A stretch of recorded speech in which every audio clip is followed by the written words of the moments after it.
നമസ്കാരം. ഒരു കപ്പ് വാർത്ത ആരംഭിക്കുകയാണ്. ഇനി 4 ദിവസം മാത്രം. മരട് കായലോരത്തെ നിയമം ലംഘിച്ച് നിർമ്മിച്ച 5 കെട്ടിട സമുച്ചയങ്ങളും നിലം പൊത്തിക്കും. നടപടികൾ അതിവേഗം തുടരുകയാണ്. പരിഹാരമില്ലാതെ പ്രദേശവാസികളുടെ ആശങ്കയും. ഇനിയുള്ള ദിവസങ്ങളിൽ മരടിലേക്ക് തന്നെയാവും കേരളത്തിന്റെ വാർത്താ നേരങ്ങൾ പ്രധാനമായും എത്തിപ്പെടുക.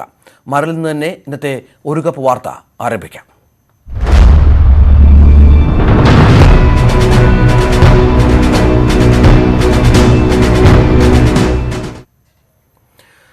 തയ്യാറെടുപ്പുകൾ പൂർത്തിയായി വരികയാണ്. 11-ാം തീയതി, അതായത് ശനിയാഴ്ച രാവിലെ 11 മണിക്ക് ആൽഫ സെറീൻ ഫ്ളാറ്റ് നിയന്ത്രിത സ്ഫോടനത്തിലൂടെ തകർക്കും. തൊട്ടുപിന്നാലെ വെറും 5 മിനിറ്റിന്റെ വ്യത്യാസത്തിൽ ജെയിൻ കോറൽ കോവും ആൽഫ സെറീൻ പൊളിക്കലാണ് ഏറ്റവും സങ്കീർണം. 2 കെട്ടിടങ്ങളാണ് ആൽഫ സെറീൻ ഫ്ളാറ്റ് സമുച്ചയത്തിലുള്ളത്. ഇതിൽ ബി ടവറിലെ 1498 ദ്വാരങ്ങളിലും സ്ഫോടക വസ്തു നിറച്ചു കഴിഞ്ഞു. എ ടവറിൽ പുലർച്ചെ നിറച്ചു തുടങ്ങി. ജെയിൻ കോറൽ കോവിലും സ്ഫോടക വസ്തു നിറയ്ക്കൽ തുടരുകയാണ്. ഇന്ന് ഉച്ചയോടെ ഗോൾഡൻ കായലോരം ഫ്ളാറ്റിലും സ്ഫോടക വസ്തുക്കൾ നിറയ്ക്കും. H2O ഹോളി ഫെയ്ത്തിൽ നേരത്തെ സ്ഫോടക വസ്തുക്കൾ നിറച്ചു കഴിഞ്ഞിരുന്നു. ഒരു നിയമലംഘനവും അനുവദിച്ചുകൂടാ. ഇത്തരം നടപടികൾ വരും കാലത്തെങ്കിലും നിയമലംഘകർക്ക് പാഠമാകും. പക്ഷേ ഈ ഫ്ളാറ്റുകളുടെ ചുറ്റുവട്ടത്ത് താമസിക്കുന്ന നിരവധി പേരുണ്ട്. അന്നത്തെ അന്നത്തിന് പെടാപ്പാടുപെടുന്നവർ, നിരവധി സാധാരണക്കാർ, ജീവിതകാലത്തെ അധ്വാനം കൊണ്ട് തലചായ്ക്കാൻ കെട്ടിയ വീടുകളിൽ താമസിക്കുന്നവർ. കയ്യെത്തും ദൂരെ മാത്രമുള്ള ബഹുനില കെട്ടിടങ്ങൾ നിമിഷനേരം കൊണ്ട് നിലംപൊത്തുമ്പോൾ തങ്ങളുടെ വീടുകൾക്ക് എന്തെങ്കിലും പറ്റുമോ എന്ന് ഉള്ളുരുകി ചിന്തിക്കുന്നവർ. നാളുകളായി ഇവർ തങ്ങളുടെ ആദ്യ പങ്കുവെക്കാൻ തുടങ്ങിയിട്ട് ആരും കേട്ടില്ലെന്ന് മാത്രം. ഒരു കുഴപ്പവും ഉണ്ടാകില്ലെന്ന ജില്ലാ ഭരണകൂടത്തിൻ്റെ മറുപടി ഇവരുടെ ഉള്ളു തണുപ്പിക്കാൻ പോകുന്നതായിരുന്നില്ല. അതുകൊണ്ട് തന്നെ പലരും വീടുകൾ ഒഴിഞ്ഞുപോയി. പ്രദേശവാസികളുടെ ആശങ്കയ്ക്കൊപ്പമാണ് മരട് നഗരസഭ ഇപ്പോൾ. മുമ്പ് നിയമം ലംഘിച്ച് ഫ്ളാറ്റ് നിർമ്മാതാക്കൾക്കൊപ്പവും ഇന്ന് നഗരസഭാ കൗൺസിലും ചേരുന്നുണ്ട്. പരിസരവാസികളെ ഒഴിപ്പിക്കുന്നതും ബോധവൽക്കരണ പരിപാടികളും നഗരസഭയെ അറിയിക്കുന്നില്ല എന്ന പരാതിയാണ് പ്രധാന ചർച്ച. മരടുവാസികളുടെ ആശങ്ക ഇപ്പോഴും തുടരുകയാണ്. ഒപ്പം പൊളിക്കൽ നടപടികളും. അവസാന മണിക്കൂറുകളിൽ നഗരസഭ അടിയന്തര കൗൺസിൽ ചേർന്നതുകൊണ്ട് ആർക്ക് എന്ത് പ്രയോജനം? മരടിലേക്ക് പോവുകയാണ് ആദ്യം ഒരു കപ്പ് വാർത്ത. എൻ ശ്രീനാഥ് അവിടെയുണ്ട്. ശ്രീനാഥ്, അവിടെ ആശങ്ക അത് വാനോളമാണ് പ്രദേശവാസികളുടെ. എന്താണ് അവർ പങ്കുവെക്കുന്ന വികാരം? നിരന്തരം അവരെ സാന്ത്വനിപ്പിക്കാൻ ശ്രമിച്ചിട്ടും അതൊന്നും അവർക്ക് ബോധ്യപ്പെട്ടില്ല എന്ന് തന്നെയാണോ മനസ്സിലാകുന്നത്? രഞ്ജിത്ത്, ഇനി 4 ദിവസം മാത്രമാണ് മരടിലെ ഫ്ളാറ്റുകൾ പൊളിക്കാൻ അവശേഷിക്കുന്നത്. ഈ 4 ദിവസം എന്ന് പറയുന്നത് ഈ ഓരോ ദിവസവും അടുക്കും തോറും ആശങ്കകൾ വർദ്ധിക്കുകയാണ്. കാരണം ഇക്കാര്യത്തിൽ സുരക്ഷാ നടപടികളെല്ലാം പൂർത്തിയാക്കിയിട്ടുണ്ട് എന്നാണ് അധികൃതർ അറിയിക്കുന്നത്. അതായത് സ്ഫോടനം നടത്തുന്ന ഓരോ കോൺക്രീറ്റ് തൂണുകളും 5 അടുക്ക് കമ്പിവലകൾ കൊണ്ട് പൊതിഞ്ഞിട്ടുണ്ട്, 4 അടുക്ക് ജിയോ ടെക്സ്റ്റൈലുകൾ കൊണ്ട് പൊതിഞ്ഞിട്ടുണ്ട്. ഈ രണ്ടിലും പുറത്തേക്ക് തെറിക്കുന്ന സ്ഫോടക വസ്തുക്കളും മറ്റ് അവശിഷ്ടങ്ങളും കുടുങ്ങിയില്ല എങ്കിൽ ജിയോ ടെക്സ്റ്റൈൽ വലകൾ വീണ്ടും തീർത്തിട്ടുണ്ട്. ഇതിലൊക്കെ തന്നെ ഇത് കുടുങ്ങും. അതുകൊണ്ട് പുറത്ത് ഒന്നും യാതൊരു പ്രശ്നവും ഉണ്ടാവില്ല എന്നാണ് അറിയിച്ചിരിക്കുന്നത്. മാത്രമല്ല, പ്രകമ്പനം പുറത്തേക്ക് വരാതിരിക്കാൻ ഈ ഫ്ളാറ്റുകളുടെ മുന്നിൽ വലിയ കിടങ്ങുകളും സൃഷ്ടിച്ചിട്ടുണ്ട്. ഈ കിടങ്ങുകളിലൂടെ ഈ പ്രകമ്പനം കുറയ്ക്കാൻ കഴിയും എന്നുള്ളതാണ് അധികൃതർ പറയുന്നത്. പക്ഷേ എന്നാലും ആശങ്കകൾ ഒടുങ്ങുന്നില്ല. കാരണം ഇത് യന്ത്ര സഹായത്താൽ പൊളിച്ചപ്പോൾ പോലും സമീപത്തെ നിരവധി വീടുകൾക്ക് കേടുപാടുകൾ സംഭവിച്ചിരുന്നു. ഏതാണ്ട് ആൽഫ സെറിന് ചുറ്റും 2000-ഓളം വീടുകളാണുള്ളത്. ഇതിൽ 50 മീറ്ററിന് ചുറ്റളവിലുള്ള വീടുകൾ എന്ന് പറയുന്നത് അതീവ സുരക്ഷാ മേഖലയിലുള്ള വീടുകളാണ്. അതുകൊണ്ട് തന്നെ ഈ സ്ഫോടനം ഉണ്ടാകുമ്പോൾ ഈ വീടുകൾക്ക് കേടുപാടുണ്ടാകുമോ എന്നുള്ള കാര്യത്തിൽ വലിയ ആശങ്കയുണ്ട്. അവരുടേതല്ലാത്ത കുഴപ്പം കൊണ്ട് അവർക്ക് ദുരിതം അനുഭവിക്കുന്ന ഒരവസ്ഥയിലേക്ക് കാര്യങ്ങൾ എത്തുമോ എന്നുള്ള വലിയ ആശങ്ക അവരുടെ ഭാഗത്തുണ്ട്. അതേപോലെ തന്നെ മരട് നഗരസഭ പറയുന്നത് അവരെ സംബന്ധിച്ചിടത്തോളം അവർക്ക് യാതൊരു കാര്യങ്ങളെ കുറിച്ചും അറിവില്ല, അവരോട് യാതൊന്നും പങ്കുവെക്കുന്നില്ല, അവർക്ക് ഈ സുരക്ഷാ സംവിധാനങ്ങളെ കുറിച്ച് അറിവില്ല. അവർക്ക് ഇക്കാര്യത്തിൽ ഉണ്ടാകാൻ പോകുന്ന നടപടികളെ കുറിച്ചും യാതൊരു ധാരണയില്ല. ഈ ആശങ്കകൾ പങ്കുവയ്ക്കാൻ അവരിന്ന് കൗൺസിൽ യോഗം ചേരുന്നുണ്ട്. പക്ഷേ ഇത്തരം ആശങ്കകൾ പങ്കുവെച്ചുകൊണ്ട് യാതൊരു കാര്യവും ഉണ്ടെന്ന് തോന്നുന്നില്ല. മരട് നഗരസഭയുടെ ഈ അവസാന നിമിഷത്തിലുള്ള ഈ കൗൺസിൽ യോഗം കൊണ്ട് പ്രത്യേകിച്ച് യാതൊരു പ്രയോജനവുമില്ല. ആശങ്കകൾ പങ്കുവെച്ച് പ്രതിഷേധം അറിയിച്ച് പിരിയാം എന്നുള്ളത് മാത്രമാണ് അതിന്റെ ഒരു പ്രയോജനം. രഞ്ജിത്ത് ശ്രീനാണ് വിവരങ്ങൾ പങ്കുവച്ചത്. ഫ്ളാറ്റുകൾ ഞായറാഴ്ച പൊളിച്ചു തീരും. സമീപവാസികൾക്ക് ലഭിക്കേണ്ട നഷ്ടപരിഹാരത്തിന്റെ കാര്യത്തിൽ എന്താണ് തീരുമാനം? ഇതുവരെ ഒരു വ്യക്തതയുമില്ല. 3 മാസത്തെ വീട്ടുവാടക നൽകാൻ മാത്രമാണ് ഇപ്പോഴുള്ള ധാരണ. 5 ഫ്ളാറ്റുകളുടെയും ചുറ്റുപാടുമുള്ളവർക്ക് നാശനഷ്ടം സംഭവിച്ചാൽ ഇൻഷുറൻസ് പരിരക്ഷ നൽകുമെന്നാണ് വാഗ്ദാനം. ഇതിനായി പൊതുമേഖലാ ഇൻഷുറൻസ് കമ്പനിയും ജില്ലാ ഭരണകൂടവും തമ്മിൽ 95 കോടി രൂപയുടെ പരിരക്ഷയ്ക്ക് ധാരണയായിട്ടുണ്ട്. എന്നാൽ ഇതിന്റെ വിശദാംശങ്ങൾ മരട് നഗരസഭയ്ക്ക് പോലും അറിയില്ല. മരട് നഗരസഭയിലെ ഈ പ്രദേശവാസികളെ സംരക്ഷിക്കേണ്ട ബാധ്യത മരട് നഗരസഭയ്ക്കുണ്ട്. അത് സംരക്ഷിക്കുക തന്നെ ചെയ്യുമെന്നാണ് ഞങ്ങൾ ജനങ്ങൾക്ക് ഉറപ്പു നൽകിയത്. വീടുകൾക്ക് തേർഡ് പാർട്ടി ഇൻഷുറൻസ് ആണുള്ളത്. ഇതിൽ വീട്ടുപകരണങ്ങൾ പെടില്ലെന്ന് വ്യക്തമായി കഴിഞ്ഞു. വീട്ടുസാധനങ്ങൾ മറ്റിടങ്ങളിലേക്ക് മാറ്റാനും പണം നൽകില്ല. എന്നാൽ വാടകയ്ക്ക് വീട് മാറുന്നവർ അതിന്റെ രേഖ നൽകിയാൽ 3 മാസത്തെ വാടക ഫ്ളാറ്റുകൾ പൊളിക്കുന്ന കമ്പനി നൽകും. ഇൻഷുറൻസ് എമൗണ്ട് കഴിഞ്ഞിട്ട് വരുന്ന ബാക്കി മാർക്കറ്റ് വാല്യൂ അനുസരിച്ച് വീട് വെക്കാനായിട്ടുള്ള തുക അത് ബാക്കി നഗരസഭയും സർക്കാരും കൂടി നൽകും എന്നാണ് പറഞ്ഞത്. അതെങ്ങനെ നൽകും, എന്താണ് അതിൻ്റെ മാനദണ്ഡം, അവർ തമ്മിൽ എങ്ങനെയാണ് 50-50 ആയി, നഗരസഭ എങ്ങനെ, സർക്കാർ എങ്ങനെ, അതൊന്നും പറഞ്ഞിട്ടില്ല. വീടുകൾക്ക് നാശനഷ്ടം സംഭവിച്ചാൽ ഇൻഷുറൻസ് തുകയ്ക്ക് പുറമെയുള്ളത് സർക്കാരും നഗരസഭയും വഹിക്കുമെന്നാണ് വാക്കാലുള്ള ഉറപ്പ്. ജനങ്ങളുടെ ആശങ്ക പരിഹരിക്കാൻ ഇത്തരം ഉറപ്പുകൾ പര്യാപ്തമല്ല. ന്യൂസ് 18 കൊച്ചി. ജീവിതകാലം കഴിയാൻ നിർമ്മിച്ച വീടുകളാണ്. വാങ്ങിക്കൂട്ടിയ വീട്ടുപകരണങ്ങളും ഏറെയായിരിക്കും. ആശങ്കയുടെ തീരത്ത് നിൽക്കുമ്പോൾ ഇതെല്ലാം മറ്റൊരിടത്തേക്ക് മാറ്റാം. വീടിന്റെ സുരക്ഷയെക്കുറിച്ച് ആർക്കും ഒരു ഉത്തരവും നൽകാനാവില്ല. റിപ്പോർട്ടിന്റെ വിശദാംശങ്ങളുമായി ഡാനി പോൾ ചേരുകയാണ് മരടിൽ നിന്ന്. ഡാനി, ഇവരുടെ ആശങ്ക അത് ഒരുപാടുണ്ട്. നഗരസഭ യോഗം ചേരുന്നു, യാതൊരു പ്രയോജനവുമില്ല. ഇനി ഇവർക്ക് കൂടുതൽ കാര്യങ്ങളിൽ നഷ്ടപരിഹാരം നൽകുക, ഇവരുടെ ആശങ്ക പരിഹരിക്കുക. രാഷ്ട്രീയ കക്ഷികളൊക്കെ ഒരുപാട് ഇടപെട്ടിരുന്നുവല്ലോ, ഒരു പ്രയോജനവും ഉണ്ടായില്ല എന്നാണോ?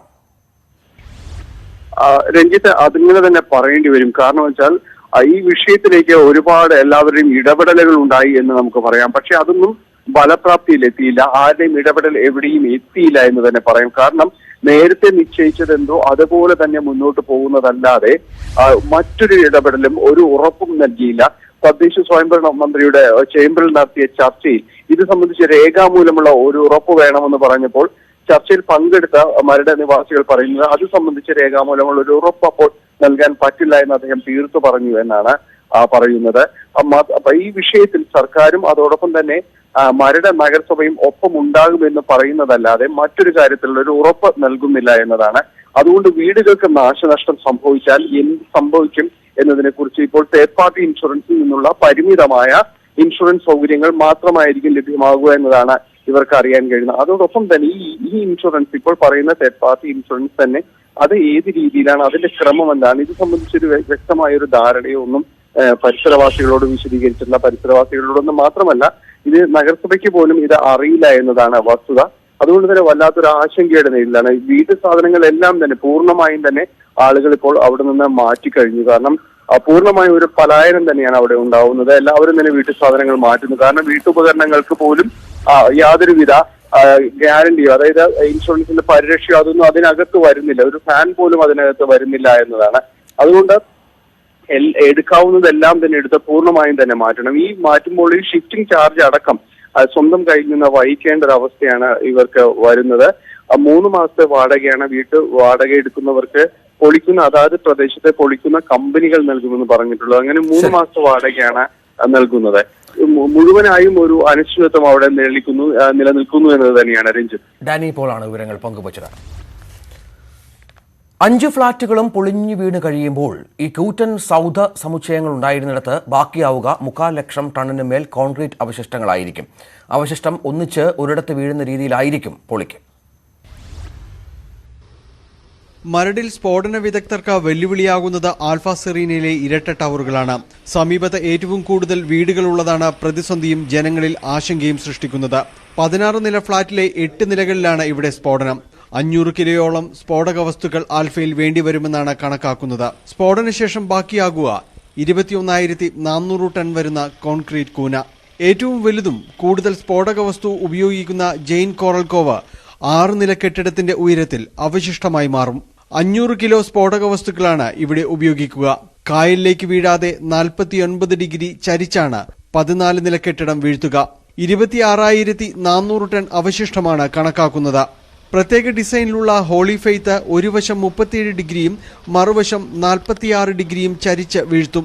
215 കിലോ സ്ഫോടക വസ്തു ഉപയോഗിക്കുന്ന കെട്ടിടത്തിന്റെ 19 നിലകൾ തകർന്നു വീഴുമ്പോൾ 21,450 ടൺ കൂമ്പാരമാകും. 20 കിലോയിൽ താഴെ സ്ഫോടക വസ്തു മാത്രം ഉപയോഗിക്കുന്ന ഗോൾഡൻ കായലോരവും 2 ഭാഗങ്ങളായി നിലംപൊത്തും. 45 ഡിഗ്രിയും 60 ഡിഗ്രിയും ചരിച്ചാണ് 16 നില കെട്ടിടം വീഴ്ത്തുക. 3 നില കെട്ടിടത്തിന്റെ ഉയരത്തിൽ 7,100 ടൺ അവശിഷ്ടമാണ് കണക്കുകൂട്ടുന്നത്. സ്ഫോടനത്തിൽ മരടിലെ ഫ്ളാറ്റുകൾ നിലംപൊത്തുമ്പോൾ ബാക്കിയാവുന്നത് 70,000 ടണ്ണിന് മുകളിൽ അവശിഷ്ടവും അതുയർത്തുന്ന പൊടിപടലവുമാണ്. ചുരുങ്ങിയ ദിവസത്തിനുള്ളിൽ ജനങ്ങൾക്ക് ബുദ്ധിമുട്ടാകാതെ ഇതെങ്ങനെ കൈകാര്യം ചെയ്യും എന്നതാകും ജില്ലാ ഭരണകൂടം നേരിടുന്ന അടുത്ത വെല്ലുവിളി. മരടിൽ നിന്ന് ക്യാമറമാൻ കണ്ണനൊപ്പം ഡാനി പോൾ, ന്യൂസ് 18. ഇന്ന് അർദ്ധരാത്രി മുതൽ രാജ്യത്ത് പൊതു പണിമുടക്കാണ്. കേന്ദ്ര സർക്കാരിന്റെ തൊഴിൽ നയങ്ങൾക്കെതിരെയാണ് BMS ഒഴികെയുള്ള സംഘടനകൾ പണിമുടക്കിന് ആഹ്വാനം നൽകിയിരിക്കുന്നത്. ഗവൺമെന്റ് കഴിഞ്ഞ 2-ാം തീയതി ഒരു മീറ്റിംഗ് വിളിച്ചിരുന്നു, ലേബർ മിനിസ്റ്റർ, ട്രേഡ് യൂണിയനുകളെ. ആ മീറ്റിംഗിൽ യാതൊരു പുതിയ നിർദ്ദേശവും ഗവൺമെന്റിന് വെക്കാനില്ലായിരുന്നു. ഏതെങ്കിലും ഒരാവശ്യത്തെ പോലും ഗവൺമെന്റ് അംഗീകരിച്ചില്ല. ആ സാഹചര്യത്തിൽ പണിമുടക്കിൽ ഉറച്ചു നിൽക്കാൻ ട്രേഡ് യൂണിയൻ തീരുമാനിച്ചു. ഈ പണിമുടക്കിൽ ഔദ്യോഗികമായി പങ്കാളികളായി പ്രഖ്യാപിക്കാത്തത് ദേശീയ ട്രേഡ് യൂണിയനുകൾക്ക് BMS മാത്രമാണ്. പക്ഷേ BMS ഈ സമരത്തെ പരസ്യമായി എതിർക്കുകയോ ആക്ഷേപിക്കുകയോ ചെയ്തിട്ടില്ല. കേരളത്തിൽ പണിമുടക്ക് ഹർത്താലിന്റെ പ്രതീതി ഉണ്ടാക്കും. KSRTC സ്വകാര്യ ബസ്സുകൾ ഓടില്ല എന്നറിയിച്ചിട്ടുണ്ട്. വ്യാപാരികളും പണിമുടക്കിനൊപ്പമാണ്. ബാങ്കിംഗ് മേഖലയിലും പണിമുടക്കുന്നുണ്ട്.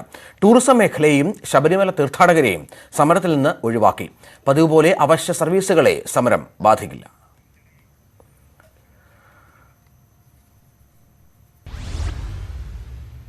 ഇനി ചില വാർത്തകൾ വേഗത്തിൽ.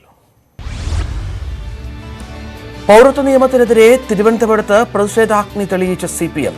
ചാല ഏരിയ കമ്മിറ്റിയുടെ നേതൃത്വത്തിൽ നടന്ന പ്രതിഷേധത്തിൽ നിരവധി പേർ പങ്കെടുത്തു.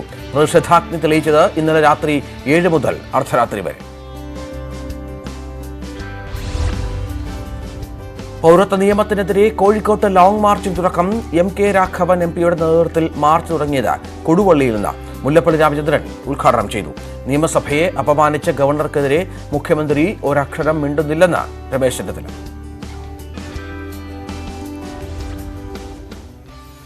പൗരത്വ നിയമത്തിനെതിരെ ശക്തമായ സമരം നടത്തുന്ന പാർട്ടിയാണ് ഇന്ത്യൻ യൂണിയൻ മുസ്ലിം ലീഗ്. ലീഗിന്റെ കേരളത്തിലെ തീപ്പൊരി യുവനേതാവാണ് യൂത്ത് ലീഗിന്റെ ജനറൽ സെക്രട്ടറി PK ഫിറോസ്. ലീഗുമായി തെറ്റിപ്പിരിഞ്ഞ് ഇടതുപക്ഷത്തെത്തിയ മന്ത്രി ഡോക്ടർ KT ജലീൽ ഒരു കാലത്ത് അലങ്കരിച്ച സ്ഥാനമാണ് ലീഗിനുള്ളിലും ലീഗിന്റെ ശക്തി കേന്ദ്രമായ മലബാറിലും ഇപ്പോൾ ഫിറോസിനുള്ളത്. അതേ ഫിറോസ് പാർട്ടിയോട് ആലോചിക്കാതെ കേന്ദ്രമന്ത്രി അമിത്ഷായ്ക്കെതിരെ സമരം പ്രഖ്യാപിച്ചു. ഈ സമരം വിലക്കി ലീഗ് നേതൃത്വവും. ഒടുവിൽ പാർട്ടി തീരുമാനം അംഗീകരിക്കുന്നതായി വ്യക്തമാക്കി ഫിറോസ് സമരത്തിൽ നിന്ന് പിന്മാറി. എന്തൊക്കെയായാലും ശരിക്കും വെട്ടിലാണ് ലീഗ് ഇപ്പോൾ. കോഴിക്കോട് ബ്യൂറോയുടെ റിപ്പോർട്ടിലേക്ക്. PK ഫിറോസ് വാർത്താ സമ്മേളനം വിളിച്ച് അമിത്ഷാക്കെതിരെ സമരപ്രഖ്യാപനം നടത്തിയതിന്റെ ചൂടാറു മുമ്പാണ് പാണക്കാട് ചേർന്ന മുസ്ലിം ലീഗ് നേതൃയോഗം പ്രതിഷേധം വിലക്കിയത്. ഇല്ലില്ല, ഞങ്ങൾ ആ ദിവസം വേണ്ട എന്ന് നമ്മൾ പറഞ്ഞിട്ടുണ്ട്. പാർട്ടി യൂത്ത് ലീഗായിട്ട് ആ വിഷയം ചർച്ച ചെയ്തു. അമിത്ഷാ കോഴിക്കോട്ടെത്തുമ്പോൾ കരിമതിൽ തീർക്കുമെന്ന PK ഫിറോസിന്റെ പ്രഖ്യാപനം അതിനകം തന്നെ യൂത്ത് ലീഗ് പ്രവർത്തകർ ഏറ്റെടുത്തിരുന്നു. സോഷ്യൽ മീഡിയ പോസ്റ്ററുകൾ ഇറക്കി പ്രചാരണവും തുടങ്ങി. എന്നാൽ കേന്ദ്ര ആഭ്യന്തരമന്ത്രിയും BJPയുടെ സുപ്രധാന നേതാവുമായ അമിത്ഷാക്കെതിരെ വൻ ജനക്കൂട്ടത്തെ സംഘടിപ്പിച്ച് പ്രതിഷേധിക്കുന്നതിൽ മുസ്ലിം ലീഗ് നേതൃത്വം അപകടം മണത്തു. ദേശീയതലത്തിൽ ഇത് തെറ്റിദ്ധാരണയുണ്ടാക്കുന്ന തരത്തിൽ പ്രചരിപ്പിക്കപ്പെടുമെന്നും ലീഗ് ഭയന്നു. പാണക്കാട് ചേർന്ന മുസ്ലിം ലീഗ് MLA-മാരുടെ യോഗത്തിൽ നേതൃത്വവുമായി ആലോചിക്കാതെ യൂത്ത് ലീഗ് സ്വന്തം നിലയിൽ സമരം പ്രഖ്യാപിച്ചതിനെതിരെ രൂക്ഷ വിമർശനമുയർന്നു. നേതാക്കളെ അറിയിച്ചിട്ടല്ല യൂത്ത് ലീഗ് ഇത്തരം സമരങ്ങൾ നടത്തുന്നതെന്നും എന്നാൽ പാർട്ടി തീരുമാനം അംഗീകരിക്കുന്നെന്നും PK ഫിറോസ്. യൂത്ത് ലീഗിന്റെ ഒരു സമരം വഴി കേരളത്തിലെ സമാധാന അന്തരീക്ഷം തകരാനോ അതുപോലെ കലാപമുണ്ടാകുന്ന ഒരു സാഹചര്യം ഉണ്ടാകാനോ ഞങ്ങൾ ആഗ്രഹിക്കുന്നില്ല. പാർട്ടി നേതൃത്വത്തിന്റെ ആ സതുദ്ദേശത്തെ ഞങ്ങൾ മാനിക്കുന്നുണ്ട്. അതേസമയം അമിത്ഷാക്കെതിരെയുള്ള സമരം തടഞ്ഞുവെന്ന് ചൂണ്ടിക്കാട്ടി കുഞ്ഞാലിക്കുട്ടി ഉൾപ്പെടെയുള്ള നേതാക്കൾക്കെതിരെ സമൂഹമാധ്യമങ്ങളിൽ രൂക്ഷ വിമർശനമാണ് ഉയരുന്നത്. സമരപ്രഖ്യാപനവും നേതൃത്വത്തിന്റെ ഉടക്കും പാർട്ടി പ്രവർത്തകരെയും ആശയക്കുഴപ്പത്തിലാക്കിയിട്ടുണ്ട്. മുഹമ്മദ് ഷഹീദ്, ന്യൂസ് 18 കോഴിക്കോട്. ഡൽഹി JNUവിലെ വിദ്യാർത്ഥികൾക്ക് നേരെ ആക്രമണമുണ്ടായിട്ട് 1.5 ദിവസമായി. ഇതുവരെ ഒരു പ്രതിയെ പോലും അറസ്റ്റ് ചെയ്തിട്ടില്ല. പോലീസ് നടപടിയിലും തുടരുന്ന നിസ്സംഗതയിലും കടുത്ത പ്രതിഷേധം തുടരുകയാണ്. CCTV ദൃശ്യങ്ങളും സമൂഹമാധ്യമങ്ങളിൽ പ്രചരിക്കുന്ന ദൃശ്യങ്ങളും പരിശോധിക്കുമെന്നായിരുന്നു Delhi south west DCP Devendra Arya പറഞ്ഞത്. എന്നാൽ അക്രമം നടത്തിയത് ABVP സംഘമാണെന്നതിന്റെ തെളിവുകൾ നൽകിയിട്ടും പോലീസ് നടപടിയെടുക്കുന്നില്ലെന്നാണ് വിദ്യാർത്ഥികളുടെ വിമർശനം. എന്തായാലും ഇന്നും പ്രതിഷേധം തുടരുമെന്നാണ് റിപ്പോർട്ട്. കനത്ത പോലീസ് വലയത്തിലാണ് JNU ക്യാമ്പസ് ഇന്നും.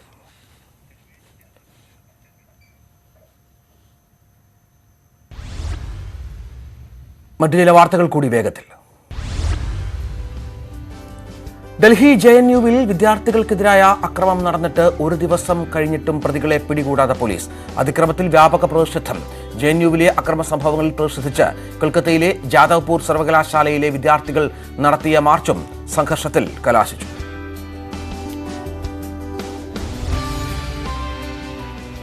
JNUവിലുണ്ടായ ആക്രമണത്തിനെതിരെ രാജ്യമെങ്ങും പ്രതിഷേധം തുടരുന്നു. ബംഗാളിലെ ജാദവ്പൂർ സർവകലാശാലയിൽ വിദ്യാർത്ഥികളുടെ പ്രതിഷേധത്തിന് നേരെ പോലീസ് ലാത്തിചാർജ്.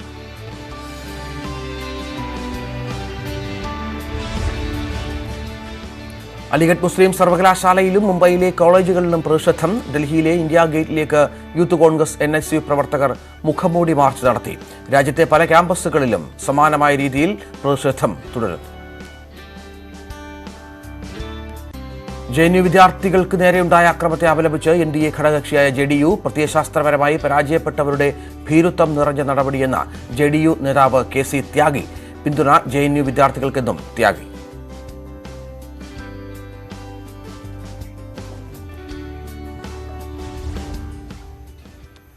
എന്തൊക്കെ ചെയ്താലും നഷ്ടത്തിന്റെ കുന്നുകയറുകയാണ് KSRTC. താൽക്കാലിക ആശ്വാസമായി ഇക്കഴിഞ്ഞ മാസം നേട്ടമുണ്ടായെങ്കിലും നഷ്ടമെന്ന പരമമായ സത്യത്തിന് മാറ്റമൊന്നുമില്ല.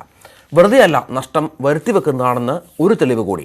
വാടക കൊടുത്ത് പെരുക്കുന്ന നഷ്ടത്തെക്കുറിച്ചുള്ള വാർത്ത കാണാം ഇടവേളയ്ക്ക് ശേഷം. കേരളത്തിൽ ഇപ്പോൾ പ്രസിഡന്റ് ഇല്ലാത്ത പാർട്ടിയാണ് BJP. അഡ്വക്കേറ്റ് PS ശ്രീധരൻപിള്ള ഗവർണറായി മിസോറാമിലേക്ക് പോയിട്ട് മാസങ്ങളായി. ഇതുവരെ പകരക്കാരനെ കണ്ടെത്തിയിരുന്നില്ല. ഈ മാസം പകുതിയോടെ പുതിയ പ്രസിഡന്റിനെ പ്രഖ്യാപിക്കാനാണ് ഇപ്പോൾ പാർട്ടിയുടെ നീക്കം. ചർച്ചകൾക്കായി ഇന്ന് ദേശീയ നേതാക്കൾ കേരളത്തിലെത്തും. സംസ്ഥാന BJPക്ക് പുതിയ അധ്യക്ഷനെ കണ്ടെത്താനുള്ള ചർച്ചകൾ അവസാന ഘട്ടത്തിലാണ്. നേരത്തെ സംഘടനാ സെക്രട്ടറി BL സന്തോഷ് കേരളത്തിലെത്തി പലവട്ടം ചർച്ച നടത്തി നേതാക്കളുടെ അഭിപ്രായം തേടി. അവസാനവട്ട ചർച്ചകൾക്കായിട്ടാണ് ദേശീയ നേതാക്കൾ വീണ്ടും വരുന്നത്. ദേശീയ വക്താവ് നരസിംഹ റാവുവും സഹസംഘടനാ സെക്രട്ടറി ശിവപ്രകാശും ഇന്ന് കേരളത്തിലെത്തി നേതാക്കളെ വീണ്ടും കാണും. എറണാകുളത്ത് നടക്കുന്ന ചർച്ചകളിൽ സംസ്ഥാന നേതാക്കളുടെ അഭിപ്രായം തേടലാണ് ലക്ഷ്യം. K. സുരേന്ദ്രൻ, കുമ്മനം രാജശേഖരൻ, ശോഭ സുരേന്ദ്രൻ എന്നിവരുടെ പേരുകളാണ് ചർച്ചകളിൽ ഉയർന്നു വരുന്നത്. അവസാന ഘട്ടത്തിൽ സുരേന്ദ്രന്റെ പേരിന് തന്നെ പ്രാമുഖ്യമുണ്ടെന്നാണ് സൂചന. ഈ മാസം 15ഓടെ അധ്യക്ഷനെ പ്രഖ്യാപിക്കും. ഇതിനു മുമ്പായി ജില്ലാ പ്രസിഡന്റുമാരുടെ തെരഞ്ഞെടുപ്പ് പൂർത്തിയാക്കും. ഇത് സംബന്ധിച്ച് കൃഷ്ണദാസ് മുരളീധര പക്ഷങ്ങൾ തമ്മിൽ ധാരണയായിട്ടുണ്ട്. K. സുരേന്ദ്രന് സംസ്ഥാന അധ്യക്ഷ പദത്തിനായി മുരളീധര പക്ഷം ശക്തമായി രംഗത്തുണ്ട്. കേന്ദ്രമന്ത്രി എന്ന അനുകൂല സാഹചര്യങ്ങൾ ഇതിനായി മുരളീധര പക്ഷം പരമാവധി പ്രയോജനപ്പെടുത്തുന്നുമുണ്ട്. ഈ മാസം അവസാനത്തോടെയാണ് അമിത്ഷാ പൗരത്വ നിയമ ഭേദഗതി വിവാദങ്ങൾക്കെതിരെ പ്രചരണത്തിനായി കേരളത്തിൽ വരുന്നത്. ഇതിനു മുമ്പായി അധ്യക്ഷ തെരഞ്ഞെടുപ്പ് പൂർത്തിയാക്കുകയാണ് ലക്ഷ്യം. ന്യൂസ് 18 തിരുവനന്തപുരം. കോട്ടയം വൈക്കത്ത് കാറും ബസ്സും കൂട്ടിയിടിച്ച് 4 പേർ മരിച്ചു, 10 പേർക്ക് പരിക്ക്. വിവരങ്ങളുമായി G. ശ്രീജിത്ത്. ശരിയാണ് ശ്രീജിത്ത്, കോട്ടയത്ത് എവിടെയാണ് ഈ അപകടം, എങ്ങനെയാണ് സംഭവിച്ചത്? വൈക്കത്തിന് സമീപം ചേരുംചൂട് എന്ന സ്ഥലത്താണ് ഈ അപകടം നടന്നത്. രാവിലെ ഏതാണ്ട് 6:30യോടുകൂടിയാണ് ഇങ്ങനൊരു അപകടം നടന്നതായി നമുക്ക് വിവരം ലഭിക്കുന്നത്. സ്വകാര്യ ബസ്സും കാറും തമ്മിൽ കൂട്ടിയിടിച്ചാണ് അപകടം ഉണ്ടായത്. ഈ കാറിൽ ഉണ്ടായിരുന്ന 4 പേരും മരിച്ചതായാണ് വൈക്കം പോലീസ് ഇപ്പോൾ നൽകുന്ന വിവരം. ഒരു ചെറിയ പാലമുണ്ട്. ഈ പാലത്തിലൂടെ കയറി ഇറങ്ങി അമിത വേഗത്തിൽ വന്ന സ്വകാര്യ ബസ് ഈ കാറിന്റെ മുകളിലേക്ക് കയറിയതായാണ് പോലീസ് നൽകുന്ന വിവരം. ഇപ്പോഴും അവിടെ ഈ രക്ഷാപ്രവർത്തനവും മറ്റും തുടരുകയാണ്. 10 പേർക്ക് ബസ്സിലുണ്ടായിരുന്ന 10 പേർക്കും പരിക്കേറ്റിട്ടുണ്ട്. ഈ ആരാണ് മരിച്ചത് എന്നത് സംബന്ധിച്ച് ഇനിയും തിരിച്ചറിഞ്ഞിട്ടില്ല. തൃപ്പൂണിത്തുറ രജിസ്ട്രേഷനിലുള്ള കാറാണ് എന്ന് മാത്രമാണ്, ഇതിന്റെ ഓണർ രജിസ്ട്രേഷൻ തൃപ്പൂണിത്തുറയാണ്, അത് മാത്രമാണ് അറിഞ്ഞിട്ടുള്ളത് ഇപ്പോൾ പോലീസ് പറയുന്നത്. എന്തായാലും ഇവരാര് എന്ന് തിരിച്ചറിയാനുള്ള ശ്രമത്തിലാണ് ഇപ്പോൾ പോലീസ് ഉള്ളത്. സ്വകാര്യ ബസിന്റെ അമിത വേഗമാണ് അപകടത്തിന് കാരണമെന്നാണ് സമീപത്തു നിന്നുള്ള ദൃക്സാക്ഷികൾ പറയുന്നത്. എന്തായാലും ഇവരെ തിരിച്ചറിയാൻ മരിച്ചവരെ തിരിച്ചറിയാനുള്ള ശ്രമം പോലീസ് തുടരുകയാണ്. ശരി ശ്രീജിത്ത്. അമേരിക്കൻ വ്യോമാക്രമണത്തിൽ വധിച്ച ഇറാൻ രഹസ്യസേനാ തലവൻ ഖാസിം സൊലൈമാനിയുടെ സംസ്കാരമിന്ന്. ഇറാനിലും ടെഹ്റാനിലും വിലാപയാത്രയിൽ അന്തിമോപചാരം അർപ്പിച്ച ആയിരങ്ങൾ. ടെഹ്റാൻ സർവകലാശാലയിൽ അന്ത്യ ശുശ്രൂഷകൾക്ക് നേതൃത്വം നൽകി ഇറാൻ പരമോന്നത നേതാവ് അയത്തുള്ള അലി ഖമേനി. ഇറാനെ പ്രകോപിപ്പിച്ച് വീണ്ടും അമേരിക്ക ഇറാന് ഒരു കാലത്തും ആണവായുധങ്ങൾ ഉണ്ടാകില്ലെന്ന് പ്രസിഡന്റ് ഡൊണാൾഡ് ട്രംപ്. വെല്ലുവിളി ആണവായുധ കരാറിൽ നിന്ന് ഇറാൻ പിന്മാറിയതിന് പിന്നാലെ ഇറാഖിൽ നിന്ന് സൈന്യത്തെ പിൻവലിക്കണമെന്ന ആവശ്യവും അമേരിക്ക തള്ളി. പ്രളയ ദുരിതാശ്വാസം നൽകുന്നതിൽ കേരളത്തെ തഴഞ്ഞ കേന്ദ്ര നിലപാട് ദൗർഭാഗ്യകരമെന്ന് ധനമന്ത്രി ടി.എം. തോമസ് ഐസക്. അർഹമായ സഹായം തുടർച്ചയായി കേന്ദ്രം നിഷേധിക്കുന്നു. പ്രളയ ദുരിതം അതിജീവിക്കാൻ ഒരു പണവും കേരളത്തിന് ലഭിക്കരുതെന്ന് ബിജെപിക്ക് വാശിയെന്നും ഐസക്. തദ്ദേശ വാർഡുകൾ പുനർവിഭജിക്കാനുള്ള സർക്കാർ നീക്കം തെരഞ്ഞെടുപ്പ് വൈകിപ്പിക്കാൻ ഇടവരുത്തുമെന്ന് കോൺഗ്രസ്. സമ്പൂർണ്ണ പുനർവിഭജനം അംഗീകരിക്കില്ല. വാർഡ് വിഭജനം LDF അനുകൂല വാർഡുകൾ ഉണ്ടാക്കാനെന്ന് കെ മുരളീധരൻ. ശബരിമല യുവതീ പ്രവേശനത്തിനെതിരായ പുനഃപരിശോധനാ ഹർജികൾ ഈ മാസം 13-ന് സുപ്രീം കോടതി പരിഗണിക്കും. 9-അംഗ ഭരണഘടനാ ബെഞ്ചാണ് ഹർജികൾ പരിഗണിക്കുക. വിശ്വാസ പ്രശ്നമടക്കം 5-അംഗ ബെഞ്ച് നിർദ്ദേശിച്ച വിഷയങ്ങളിൽ വിശാല ബെഞ്ച് പരിഗണിക്കും. 60ഓളം ഹർജികളാണ് ബെഞ്ചിന്റെ പരിഗണനയ്ക്ക് വരിക. ശബരിമല വെബ്സൈറ്റ് പരിഷ്കരിച്ചു. ഇതര സംസ്ഥാന ഭക്തർക്ക് കൂടി സഹായകരമാകാൻ 6 ഭാഷകളിലാണ് പുതിയ വെബ്സൈറ്റ്. വെർച്വൽ ക്യൂ അടക്കം മുൻപ് ലഭിച്ചിരുന്ന എല്ലാ സേവനങ്ങളും സംബന്ധിച്ച വിവരങ്ങൾ എല്ലാ ഭാഷകളിലും ലഭിക്കും. ദേവസ്വം മന്ത്രി കടകംപള്ളി സുരേന്ദ്രൻ വെബ്സൈറ്റ് പുനഃപ്രകാശനം ചെയ്തു.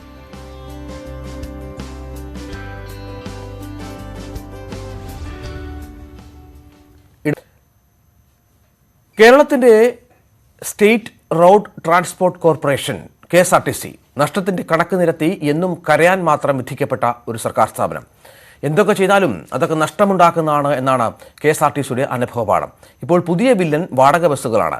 ദീർഘദൂര സർവീസിനായി വാടകയ്ക്കെടുത്ത സ്കാനിയ ബസ്സുകളും ഇലക്ട്രിക് ബസ്സുകളും കോർപ്പറേഷന് വരുത്തുന്നത് വലിയ നഷ്ടമാണ്. ഇലക്ട്രിക് ബസ്സുകൾ വാടകയ്ക്കെടുത്തിട്ട് 1 വർഷം പൂർത്തിയായി. കഴിഞ്ഞ വർഷം നിലയ്ക്കൽ പമ്പ സർവീസിന് ശേഷം മാർച്ച് മുതലായിരുന്നു തിരുവനന്തപുരം എറണാകുളം സർവീസ് തുടങ്ങിയത്. കൂടുതൽ സർവീസുകൾ നടത്തിയ മാർച്ചിൽ 15,47,000 രൂപയായിരുന്നു നഷ്ടം. പിന്നീടുള്ള മാസങ്ങളിലും ഇലക്ട്രിക് ബസ് വരുത്തിയത് ശരാശരി 15 ലക്ഷം രൂപയുടെ നഷ്ടം. 10 വർഷമാണ് ഇലക്ട്രിക് ബസ്സുകളുടെ വാടക കരാർ. വൈദ്യുതിയും കണ്ടക്ടറും KSRTC തന്നെ ഇലക്ട്രിക് ബസ്സിന് നൽകണം. ഇതിനു പുറമെ കിലോമീറ്ററിന് 42 രൂപ നിരക്കിൽ കമ്പനിക്ക് അടയ്ക്കണം. സ്കാനിയ ബസ്സുകളും നഷ്ടത്തിലാണ് സർവീസ് നടത്തുന്നത്. തിരുവനന്തപുരത്ത് നിന്ന് ദിവസവും ബാംഗ്ലൂരും മൂകാംബിയ സർവീസുകളുമാണ് സ്കാനിയ നടത്തുന്നത്. ആദ്യ മാസം മുതൽ ശരാശരി 13 ലക്ഷം രൂപയുടെ നഷ്ടം. സ്കാനിയ ബസ്സിന് ഡീസലും കണ്ടക്ടറും KSRTCയുടേതാണ്. സ്കാനിയ 1 കിലോമീറ്റർ ഓടുമ്പോൾ ശരാശരി 52 രൂപയാണ് കമ്പനിയുടെ ചെലവ്. ജീവനക്കാർക്ക് ശമ്പളം നൽകാതിരുന്നിട്ടും മാറി വന്ന മാനേജ്മെന്റുകൾ വാടക ബസ്സുകൾക്കൊപ്പമായിരുന്നു. മഹാരാഷ്ട്ര ആസ്ഥാനമായ മഹാവോയേജ് എന്ന കമ്പനിയാണ് ഇലക്ട്രിക് ബസ്സും സ്കാനിയ ബസ്സും KSRTCക്ക് വാടകയ്ക്ക് നൽകിയിട്ടുള്ളത്.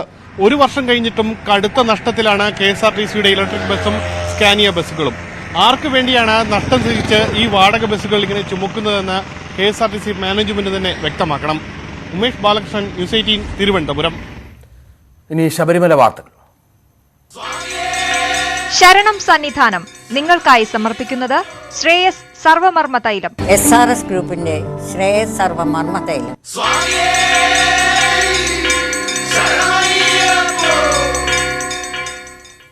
ശാരീരിക ബുദ്ധിമുട്ട് മൂലം പമ്പയിൽ നിന്ന് മല കയറാൻ പറ്റാത്തവർക്കുള്ള ഏക ആശ്രയമാണ് ഡോളി. ഡോളി ശബരിമലയുടെ ഭാഗമായത് വർഷങ്ങൾക്ക് മുൻപ് കേരള ഗവർണറായിരുന്ന VV ഗിരിയുടെ വരവോടെയാണ്.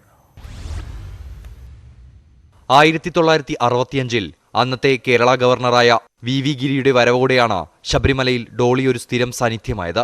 ചൂരൽ കസേരയിൽ കാറ്റാടിക്കഴ കെട്ടി അതിലിരുത്തി ആൾക്കാർ ചേർന്ന് അദ്ദേഹത്തെ സന്നിധാനത്ത് എത്തിച്ചു. പിന്നീട് പരിക്കേറ്റവരെയും അസുഖം ബാധിച്ചവരെയും സന്നിധാനത്തു നിന്നും തിരിച്ചെത്തിക്കുന്നതിന് ഡോളി ഉപയോഗിച്ചു തുടങ്ങി.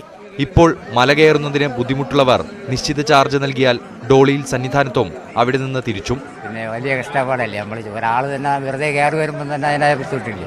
അപ്പോൾ അതിനായ ബുദ്ധിമുട്ട് നമുക്ക് ഉണ്ട്. നമ്മളൊരു പരുവത്തിൽ പോകുന്നു. കാലം എത്ര കടന്നുപോയാലും അയ്യപ്പ സന്നിധിയിലേക്കുള്ള കാനനപാതയിൽ ഡോളി സംഘം സജീവമാണ്. ഊരും പേരും അറിയാത്ത നിരവധി തീർത്ഥാടകർക്ക് പുണ്യദർശനം നൽകാൻ തോളോട് തോൾ ചേർന്ന് നിന്നുള്ള പ്രവൃത്തിയും ശബരിമലയിലെ മാത്രം കാഴ്ചയാണ്. സനോജ് സുരേന്ദ്രൻ, ന്യൂസ് 18 സന്നിധാനം. കായിക വാർത്തകൾ. പുതുവർഷത്തിലെ ആദ്യ മത്സരത്തിൽ ക്രിസ്ത്യാനോ